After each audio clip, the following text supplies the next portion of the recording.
Another episode of We Don't Die, where my goal is to give you evidence that although our bodies will disappear, we survive physical death. I'm your host, Sandra Champlain, author of the best-selling book, We Don't Die, A Skeptic's Discovery of Life After Death. Today on the show, I'm excited to introduce you to a scientifically verified evidential medium that has been called the angel medium and spiritual mail carrier. Her name is Nancy Marlowe. Nancy is the author of the book, Let Your Soul Shine, and uses remote viewing, mental telepathy, and clairvoyance to locate everything from missing people to hidden treasure, as well as using her talents for psychological profiling, solving unexplained deaths, being a medical intuitive, and seeing through the eyes of the dead. I've spent much time on her website earlier today, and there's some incredible stories she has, but I'm going to let her explain them in her own words. So Nancy Marlowe, welcome to We Don't Die Radio. Hi, well, thank you. Thank you for inviting me. Oh, it's my pleasure. You're a beautiful woman, and really thrilled to have you. And for our listener also, if you go to We Don't Die Radio and you click on episode 105, you can see the beautiful Nancy Marlowe that we are talking to today. And I have links to her website as well and things about her. So Nancy, if you don't mind, I read some of these things on your website and also saw some interviews you have on YouTube and things. But how did this all begin? Did you start off as a young person being interested in this world of the hereafter, or how did your journey begin? Well, when I was young, I knew things that other people didn't seem to know, and I could see things. And I thought everybody else around me was seeing and hearing and experiencing what I was experiencing, and it took me a long time till I was about 8 or 9 years old. I had an experience where I knew that something was going to happen, and when I told a crowd of people, they went, "Oh, no, that couldn't happen. And besides, how could you know about something like that? You're just a kid." And so, lo and behold, it happened, and that's when I realized that, oh, my gosh, I'm picking up things that other people don't know, so I'm going to be quiet about it.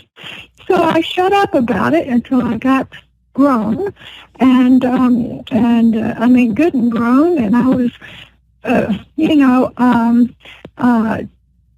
I had an accident, and I was, my children were teenagers. I was going somewhere in my car to help a friend. I stopped at a stop sign, and a Brinks armored truck came from behind and hit me. Wow. From behind. And the impact of it was so great, I blanked out. And I'm not sure if I had a near-death experience or what, but I just blanked out. And as it turned out, I ended up with a severe injury, and I had to have surgery on my neck.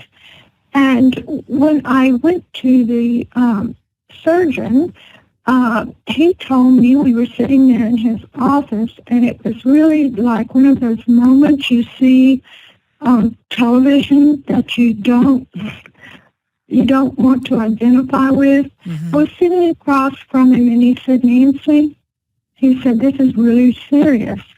And he said, "You need to call in your family."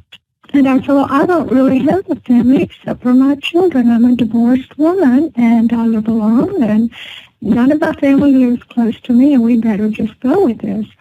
And he said, "Well, here's what you're up against."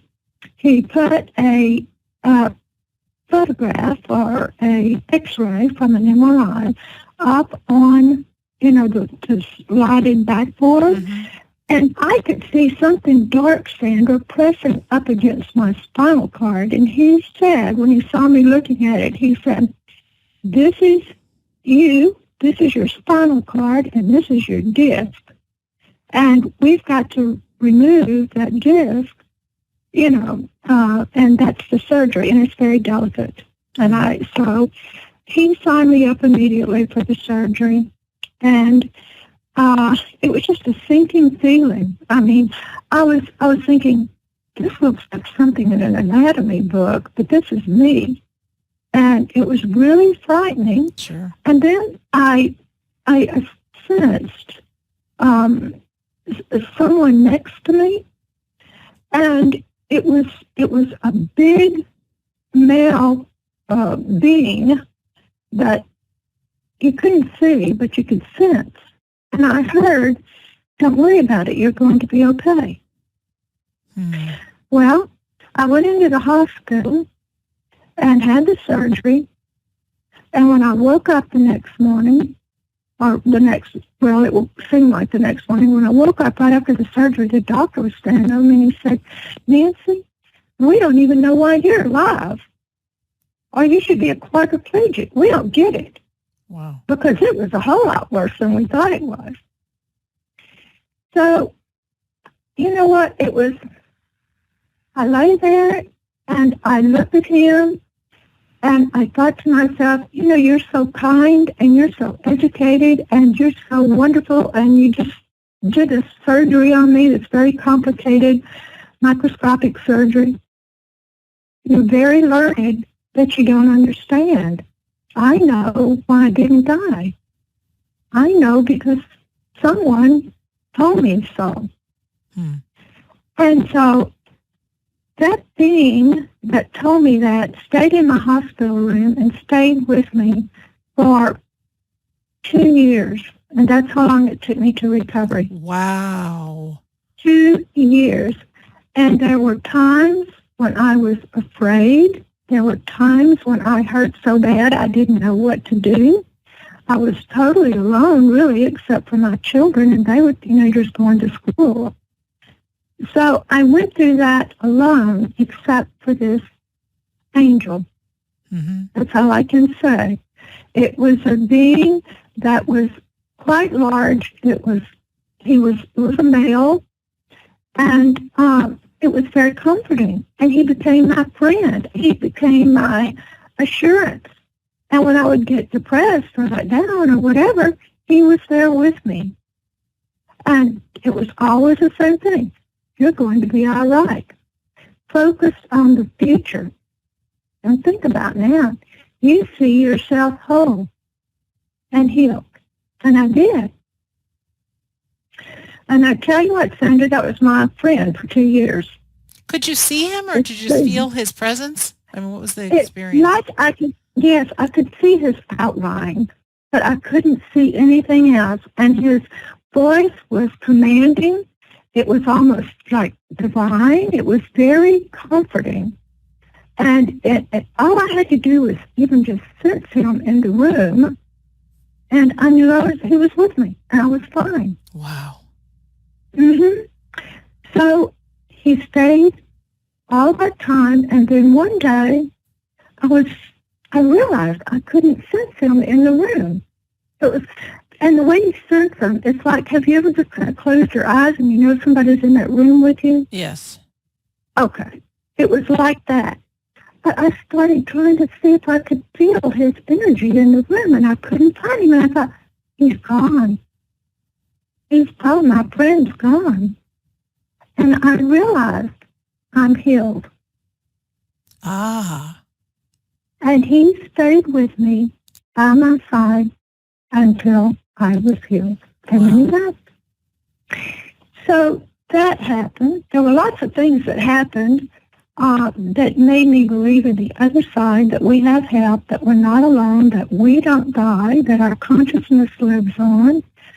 I don't know where to start now. What else would you like to talk about? I don't know where to start either. So what happened maybe after that led you to somebody? I mean, because everything I read about you in the beginning, you've done a lot. You've helped a lot of people. But at some point, the little girl inside of you who shut up about all this stuff started talking. And what was that like, that transition? Okay. Well, after that happened, and the doctors, I'd go back in the office to check, for my checkups, and they'd say, "Are you sure you're okay?" Or are you sure you don't hurt? Or are you sure you're... And I'd say, yeah, I'm fine. But I tell you, when you can hear somebody like that talk to you, and I could hear him as clear as I hear you talking, when you can hear him and sense him and you believe him, and I did believe him, it's like I was talking to the voice of God, and it wasn't God. I know it wasn't God. So the only name I can give it, the man, is an angel. And he was larger than your average man. Mm-hmm. So after that, I started thinking, well, why am I here? Why didn't I die? What makes me so special? I'm just an ordinary lady that teaches school, and I live in a great big old city with 6 million people. Why didn't I die? I don't get it. And why can I hear this? Why can I hear this man so clearly? And who is this man? And I started, during my recovery, I started reading everything I could get my hands on about the afterlife, about death, about anything spiritual. Mm-hmm. I read for 2 years, and the impact of that collision, there's been study done, and there's quite a few mediums whose gift or abilities were enhanced after some kind of impact. Mm-hmm. And so mine that I had as a little girl and I had ignored all this time became greatly enhanced. And so about that time I healed, I met and married, and the man that I married was related to the astronaut who was the commander of the shuttle, the space shuttle Columbia, and his name was Rick's husband. Mm-hmm. Well, we were invited to go to the launch in Florida, right. And so I didn't go. I couldn't go, or I didn't go at the time, and I don't remember why, but I said, I can't go. Why don't you invite your mother? So my husband and my mother-in-law went to the launch. And but when it started coming back to Earth, I was watching it on TV. And just like a lot of other Americans, I saw the shuttle when it, came in for re-entry, and it exploded. Mm-hmm. I remember that clearly, yes. Mm-hmm. Well, right after that, I started having this feeling that I needed to contact, or I needed to be around John Edwards. Okay, I don't know. And one of my friends came over, and I said, you know what? I don't know why, but I'm having this feeling that I need to see John Edwards. I need to be around John Edwards. And she said, well, he's coming to town. Imagine that. Yeah, he's coming to town. And I said, well, I got to go see him. She said, oh, you're not going to get in there. Yeah, it's hard to get tickets to John Edward, yes. Mm-hmm. Mm-hmm. He's sold out. Well, you know what? I started calling around and calling ticket brokers, and I called one, and I just said, I want tickets to see the show. And she said, oh, honey, we've been sold out. You're not going to get in there. And so I said, well, you know what? I was tired. I'd been calling a while. And I just said, you know what? You don't understand. I've got to get in. I'm supposed to be there. And the lady got quiet, and she said, well, okay, let me see what I can do about it. Wow, that's powerful. She got me 2 tickets and had them sent to my house. Wow. And I went to a show, and I thought, I wonder why I got these tickets. I wonder if I'm going to hear from my mother and dad who have passed. Mm-hmm. Well, that morning I was combing my hair and putting on my makeup, and a voice. It was very authoritative and very deep, and it was just right in my right ear, and it said, Nancy, this is Rick's husband. He said, your mother and dad are not going to be there, but I am.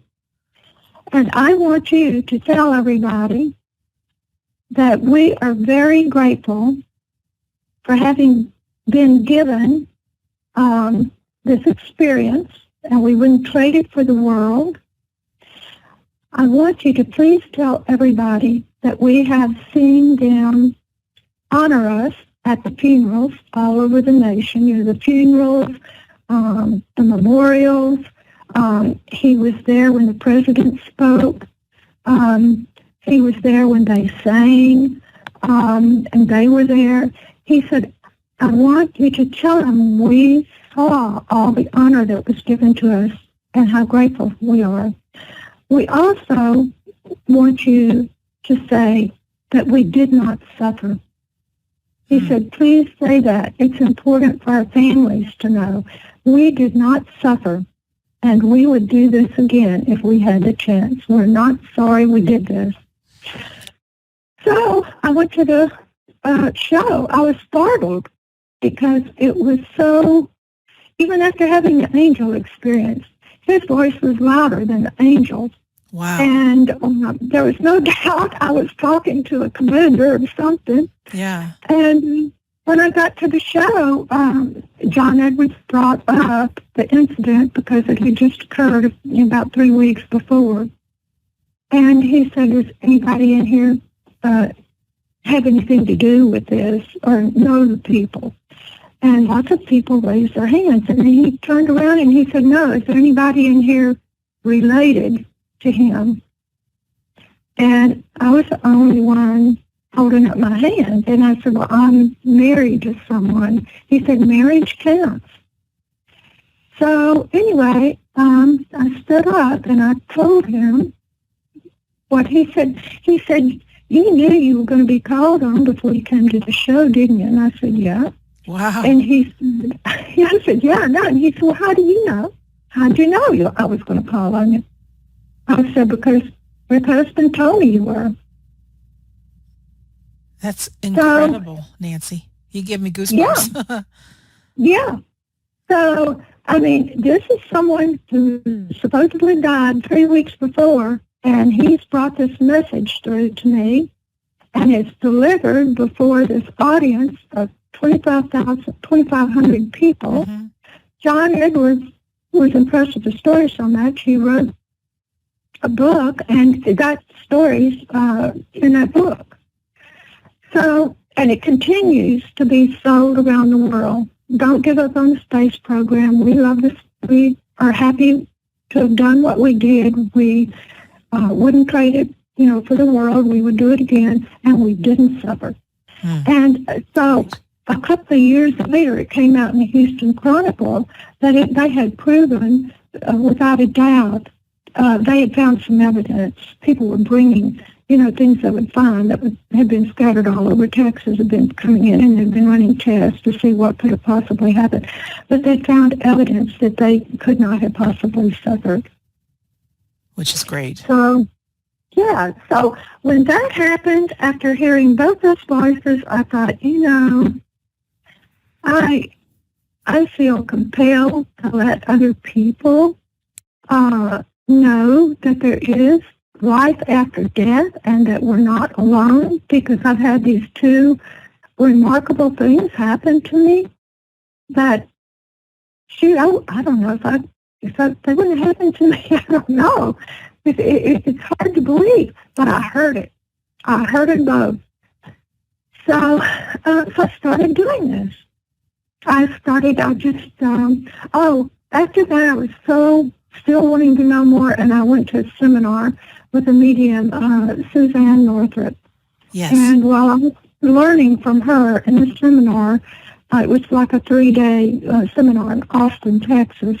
And the next morning, I got up and I was walking to go to the class, and she came out of her little bungalow. We kind of met on the sidewalk to walk to the class together. And she said, Nancy, you're really good at this. You should go get some cards printed. You should get what? Go out there. Get cards printed. Oh, like business cards. Get business cards printed and just pass them out. And that's what I did. To be a medium. Yeah. Uh-huh. Wow. So that's how I came from that little girl that hid it to a woman that ignored it, to a woman that just like, my gosh, this is real. And when you started doing the medium readings, Nancy, did you find the same thing happen? People were speaking into your ear? Yeah. Yeah, and they still do it to this day. I found out I'm clairaudient as well as being clairvoyant. I see visions and pictures, and I see the dead people, and I hear them, and they do all sorts of stuff to me. But obviously not too bad because you're laughing about it. Well, No. it's yeah, they're around. I have two families and two groups of people I deal with. The people here on this plane and the people on the other plane, heaven, or the other side, or whatever you want to call it. Yeah. Wow. What came next? Was it writing your book, or was it because you've done a lot of things? You've done remote viewing. Yeah, I'd love to hear what the psychological profiling is, solving unexplained deaths, being a medical intuitive. I mean, there's a lot that you've done. What point did your book come into this? My book is a kind of a collection of stories and poems that I wrote over a 10-year period. And they're stories more about, in doing readings, I find that so many people they call a psychic or a medium when they feel alone, or they're depressed, or they don't know which way to turn, Yes. or they're lost, and they need guidance, or maybe they just don't feel worthy. I found so many people that didn't feel worthy of so much and didn't feel like they deserved, and I found so many people that didn't know how to find peace within themselves and to connect with the other side. And so I started writing poems and stories about that. And so that's what the book is about, to let people know that they matter, that they're very important, that their life is very, very important, that they can make a difference in the world. Just by being alive, and being connected and being the soul that they are. Yeah, I heard you say that on a video that's on your website. You are loved, you matter, and you make a difference in this world. And it just really struck me because it's easy for any of us to feel like we don't matter, we're not worthy, or all of that. But for every one of us, including you, me, and you who's listening right now, you are deeply loved. You matter big time, and you do make a difference in the world. And you may not see it as you're just sitting on your couch right now, but to those people that are in your life, I mean, you are a big deal, and you're very important. It's not only the people in our life, it's the people we don't even know. It might be somebody you bumped into the grocery store this morning, or they bumped into you with their cart, and instead of you turning around and saying, "Hey, man, don't run into me like that. What's the matter with you?" You turn around and you just smile. Yes. Okay? That has a ripple effect on it. Your kindness toward another person has a ripple effect, because they'll turn around and perhaps be kind to another person that needs it. Perhaps smile at another person that's having a really rotten day. Right. You see what I'm saying? Yeah. So anyway, everybody matters. Everybody matters. Like you said. You made me think of something I told someone a couple days ago. We were talking about when people are in a bad mood, how to put them in a good mood. And if you can get into a conversation and ask, maybe how many kids you have. Do you remember when your first child was born? Or have the person talk about where they like to go on vacation, or bring up some kind of a memory that's happy. And you watch that person transform from a bad mood to a good mood. I just thought of that, because even something as simple as making someone feel good, they'll go in turn, and they might ask the same questions or similar, or make someone else feel good, and that ripple effect is huge. It's huge. Yes. And like I said, you don't have to be a person out in the deepest, darkest forest you don't have to do something just mind-blowing. Right. But to make a difference in the world.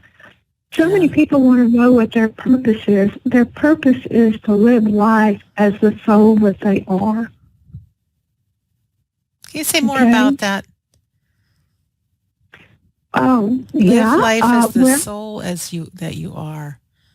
Yeah, live life, because we, who we really are is in this body, and this body, as you know, is a case or a box that holds the real us, which is our soul. Mm-hmm. Okay? And our soul is our energy, our higher consciousness, who we really are. Our soul leaves the body when it dies.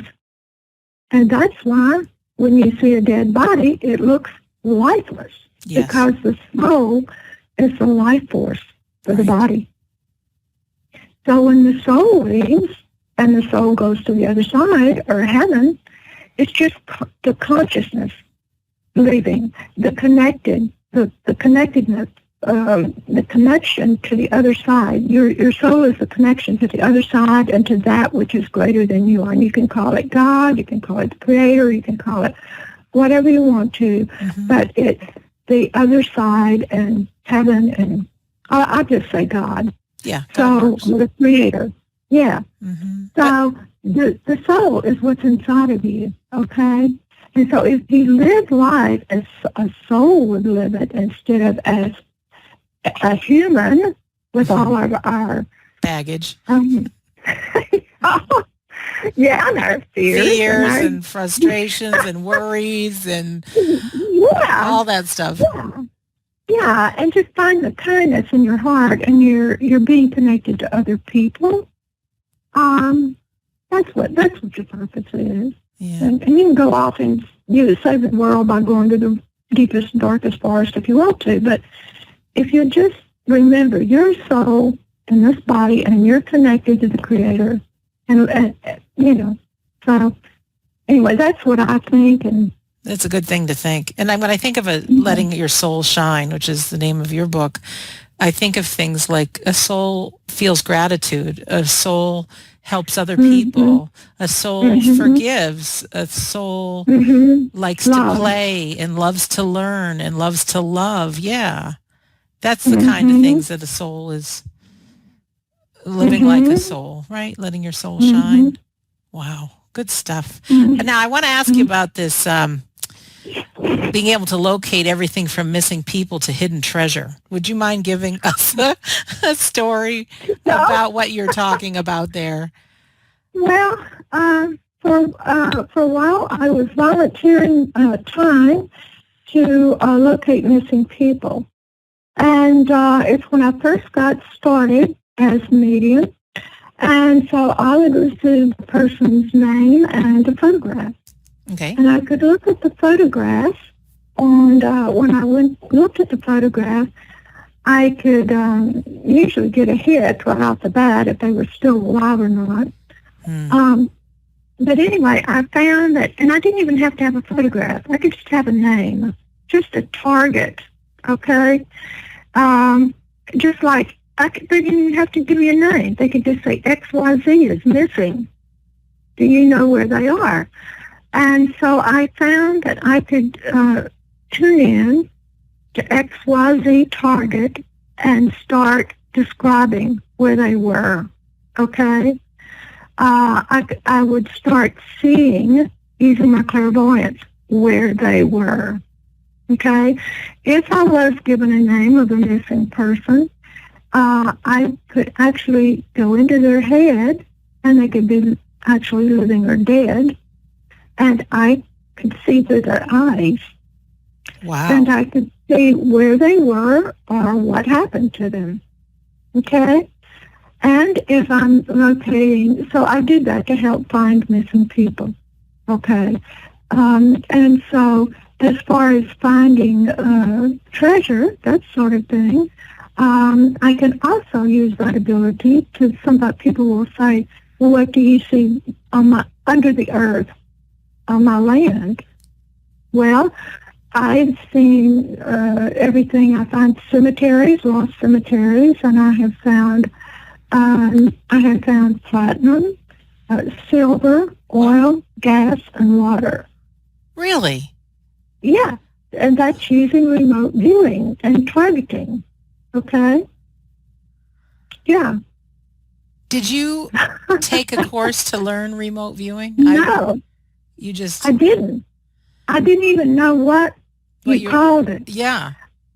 Yeah, and I thought, again, this is assuming, I thought other mediums were doing the same thing, and they weren't.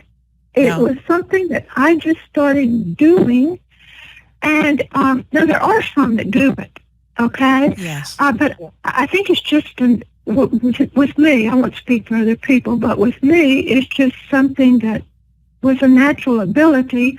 And years later, probably 15 years, I've been doing this 15 years, and I started thinking, I don't understand how I can do this. And so I got some books on remote viewing and took some of their tests in there, and I just, I can do that. So, it's pretty awesome. So, and now, what do you mean by psychological profiling? You have that as well. That goes along with the remote viewing in that I can get in someone's head, and many times I'll be doing a reading, and it would be maybe a psychic reading about somebody's personal life, and they want to know about somebody in their life. For some reason, and again, it goes back to this remote viewing, I just have to have a target, and I can get into their...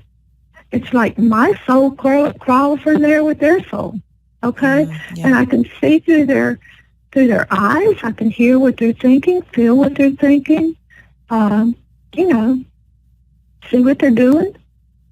Are you able to turn this off and on? I mean, are you, in the quiet of your own house and you never feel alone because you have all these voices with you and people? I mean, is this something that you can put your intention out to do? Or is it always on? Yes, I can shut it off for the most part. Because you might end up going crazy, I think, if you're 24/7 talking to people that aren't there. Or they're there, but we just can't see them. When they know you can hear and see it, they just flock around you. And they just are desperate to get a message across to someone. Of course. And, so, I can turn it off or shut it down. Sometimes I'm at a restaurant and the waiter will come up and I'll just know the most intimate things about his life, which I didn't know. And I'll think, okay, shut it off. I'll have to mentally, it's when I'm relaxed. I might be sitting there relaxed, not expecting it, and somebody will come up and I'll be hit with their energy, or I'll see their dead grandmother behind it, something like that. And then I have to shut it off. I have to try to block it out. I literally have to tell dead people, I'm sorry, but I'm not doing that right now. Shop's closed. Okay? I wouldn't get any rest. No, it's true. It's true. I think I've watched the TV show Long Island Medium sometimes, and I see her. She's in a restaurant, and lo and behold, there's the waiter or somebody sitting at the next table, and she'll move right in and give them some messages. And they just show the ones on television that the people have certainly approved that they can show. But I'm sure if you don't see that coming, it's hard. Even I did my first live event that I was speaking about my book, and I had a medium speaking as well, doing medium readings, and I had some folks close to me that didn't want to go because they said, I've never been, and oh my gosh, what if in a crowd of people this person will come up to me, and I don't know if I can handle that. And it's a delicate thing. It really is. But I think from the eyes of the deceased person, they just really want to get a message forth, and oh my gosh, you show up at that restaurant, I'm going to start working on you. You tell my grandson that, I'm here, or whatever that is. Oh. Yeah, they go, oh, she can hear me. Oh, hey lady, I ain't telling this, so. Oh, that's great. That's really great. Yeah. There's something I wanted to ask you. Let's see, where did I write this? Oh, it's because I'm single. I see that you've worked as a psychic matchmaker. I want to know what you mean by that. Well, that means I do psychic as well as medium readings, and Right. people come to me. I get this a lot. People come and they want to know. They want to know if the person they're dating is the right person for them. Mm. How do you deal with that? How do I deal with it? Yeah. Do you say, no, he's not good for you?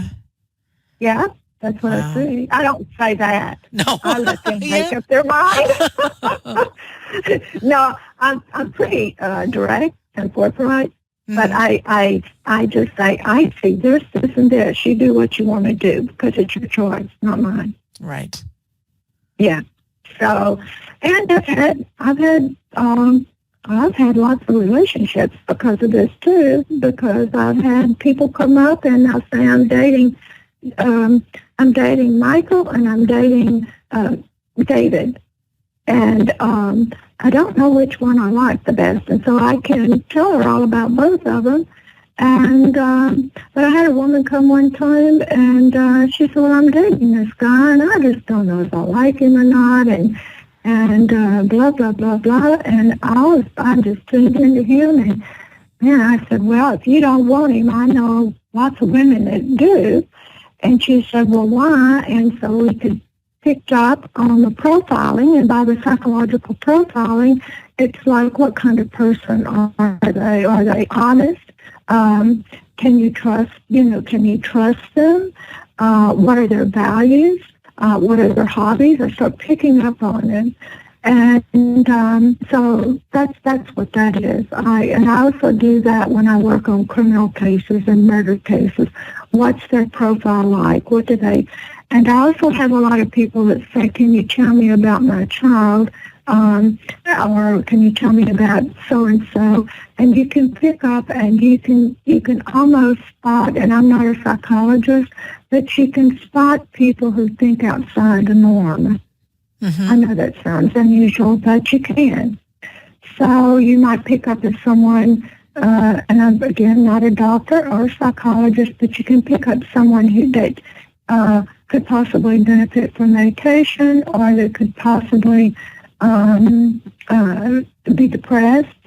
I pick up on depressed people all the time, and their family won't even know they're depressed because they haven't spoken about it. So it's that kind of profiling. It's not only psychological, but it's a personality profiling. Right. What kind of personality do they have?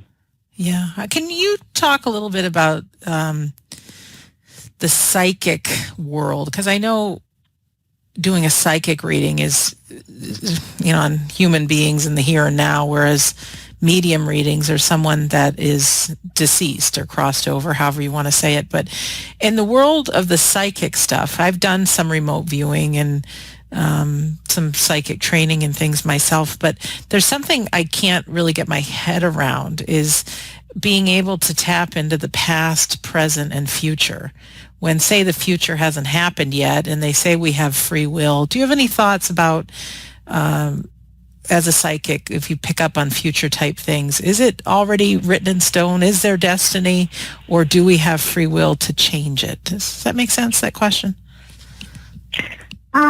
Yes, we do have free will, and that's part of the reason that I don't make people's choices or say you should do this, because that's part of the reason we're alive on Earth, is to make our own choices. Okay? Good. So we do have free will. And yes, I can tell you, this is another example of free will. I can tell you that it might be, and about people crossing over. Sometimes I have a lot of people come and they'll say, my parent has been suffering so long, and they're in hospice, and they're so tired. Do you see when they might possibly pass? Well, I can see that person that's dying up against the veil, it's almost like there literally is a veil or a wall that you cannot see.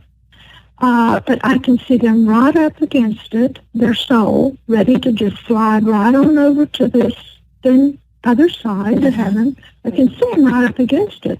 And I'll think, gosh, it feels like they're going to die tonight or tomorrow or in the next day. I mean, they just can go any time.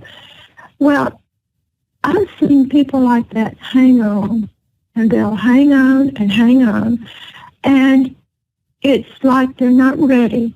And I think at that time, God gives them free will to stay a little longer. People will decide, I want to stay a little longer to see my children raised, or I want to stay a little longer to tell this person I'm sorry, or I want to just stay a little longer, and God grants them the right to do that and lets them do that. Okay? So we have free will to exercise it sometimes and when we die, okay? But not all the time.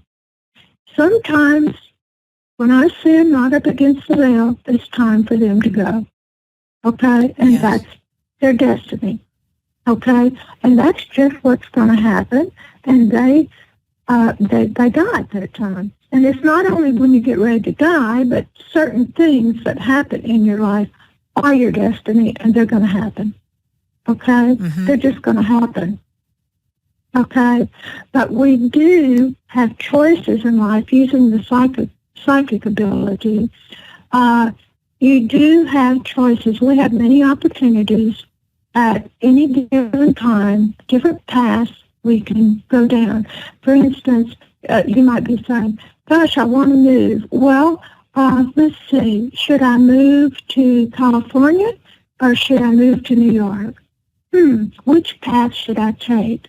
So you get to choose in that way, and you can use psychic ability to get a sense of what will happen to that person if they go down this path or that path or, whatever, or where their energy feels good. Gotcha. That makes sense. Okay. Yeah. I'm getting all these questions in my mind now. Where do they come from? I think I know. Some people are frustrated when they talk to a medium that a certain loved one hasn't come through. Is there any reason why some people come through and some people don't? Well, yeah, there's lots of reasons, actually. Sometimes they're not ready to come through, okay? They are just not. They need time over there. It depends, especially in times where it's been a sudden, tragic sudden death, like maybe they were shot, maybe they were killed instantly, somehow or another. They're just like stunned, maybe they have committed suicide, okay? And they go over there and they're still, once a person commits suicide and they go on the other side, they're met by guides, teachers, angels, people who can say, my goodness, you were so distraught that this happened to you. Let's talk, okay? And let's see why maybe this wasn't such a good idea, okay? Or, let's just talk. So they're met and they're kind of going through a decompression, it depends on a lot of things. How they died, their personality. Many people go over there and there's so much to see and do that's so wonderful. And I don't follow organized religion that much, but I do know there's some kind of quote in the Bible about in your Father's house you will find many mansions. Yes. Well, literally what I see is I see people in different places on the other side. They can be in a beautiful garden. They can be soaring through the stars. They can be, and I see vivid colors and music, unlike any kind of music you can hear here. But there's so many things to experience and do there. They get lost in the wonder of it all and the beauty of it all, and they don't even think about coming home. They're lost in the moment, okay? So they're not ready to come back in, okay? Yeah. And it doesn't mean they don't love you. Yeah, exactly. Exactly. So, But we can still talk to them even if we don't have a medium to help us. Is that correct? We can still talk to our loved ones. Yeah, and they're going to hear you, okay? They will hear you when you talk to them. Even if they're tiptoeing through the stars? Even if they're tiptoeing, they might get a little, they can hear that in the background. Like a little kid that's run outside, doesn't want to come in because they still want to play. They can hear Mama calling them, but they're still going to play. Oh, that is so sweet. That is so sweet. I have one last question for you, and then we can kind of wrap up a little bit. Okay. But I've recently learned about trance mediums. Yeah. And I'm wondering if you could explain a little bit about what that is, and if you have ever had the situation where like a spirit has entered your body kind of thing. Well, yes, I've heard of trance mediums, and yes, I've had that experience several times. And in a sense, I do that when I look for missing people. I go into their what was their body. Okay, right. I go into that way. But when I'm doing readings, many times I will feel them press up against me. I feel them press up against me anyway, but they will literally try to press up against your body and just slide right over into your body.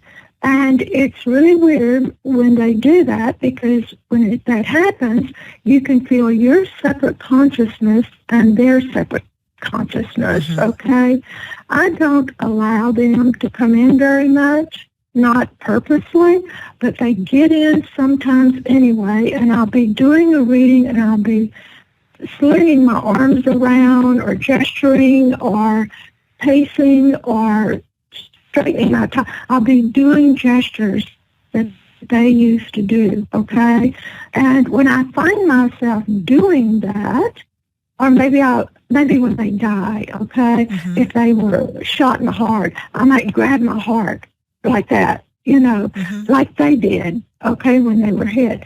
So when I'm doing a reading, I catch myself doing gestures that I don't normally do. I'll ask the client, did they do this? Oh, yeah, all the time. I think, oh, yeah, okay, well. Interesting. They got in a little bit. So, but I have not allowed full freedom to go in as much as I would like. I would like to experience that, but yet I'm a little bit reluctant because I want to maintain full control of my own consciousness and body. Yes, okay? I can understand that. So, but that's very possible, and I've had it happen several times, and there are people who do that regularly, and from what I understand, it really doesn't last long when it happens. You allow it to come in. I'm just curious about so many things, and you are a wealth of information. So is there something I haven't asked you, or something that you're passionate about, or something that you're guided to say here at the end of the interview, Nancy? Oh, my goodness. I can briefly tell you about 2 readings I did for people, both recently. Yes. You wanted to let the audience know that you really don't die, and that there is an afterlife. And these are one short reading. A woman booked an appointment with me weeks in advance, maybe a month or 2. I don't know, but it was far in advance.